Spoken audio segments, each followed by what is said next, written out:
Apple's release schedule has been rather busy of late, and the device to gather the most attention throughout the year has been the iPad mini.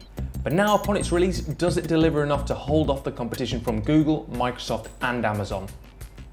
Well, there's no denying that it's a great device, but it's definitely not perfect. Specs-wise, it's packing the latest iOS 6 software, along with a nippy A5 processor and even 4G super speeds.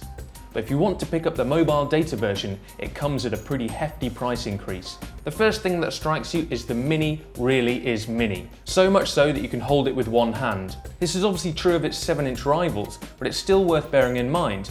A 7.9-inch iPad is much smaller and much lighter compared to a 9.7-inch model. It feels so much easier to hold and carry around, opening the device to a whole new audience. This, combined with Apple's standard high-class design, makes it a truly lust-worthy gadget. While the Nexus 7 is really about the screen and software, the iPad mini is great to look at as well as use. The metal frame is just 7.2mm thick, with flat edges and a premium polish like the new iPod Touch. It strikes a great balance. It's large enough to read for long periods of time, but small enough to feel like something you could put in a bag and use in public. And we're loving the slimmed down bezels on the side of the iPad mini, which gives it a look all of its own. Few tablets have tried this before, because people's palms and thumbs can end up touching the screen by accident, which isn't always what you want.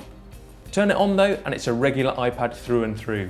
Nothing has changed with how to use it, and by and large, that's a very good thing. It's painfully easy to use, and you can do anything that the larger iPad can do, from playing slick 3D games to watching movies.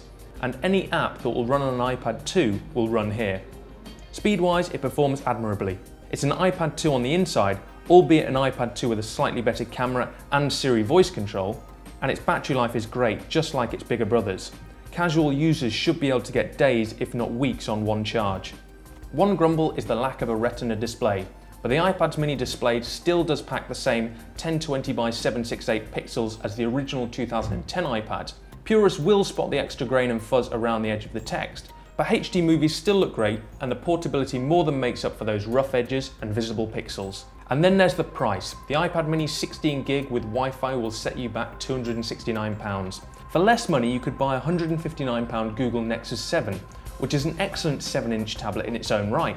And if you want more storage on the iPad mini, or GPS and 3G and 4G data, you could end up paying as much as an eye-watering £529.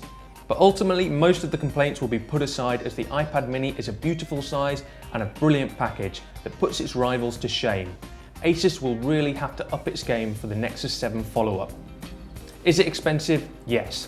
And you'd have to be daft or have a serious amount of spare cash to get one alongside a full-sized iPad. But it starts to feel worth its price as soon as you start using it. We can see this being on thousands of Christmas lists this year, and for good reason.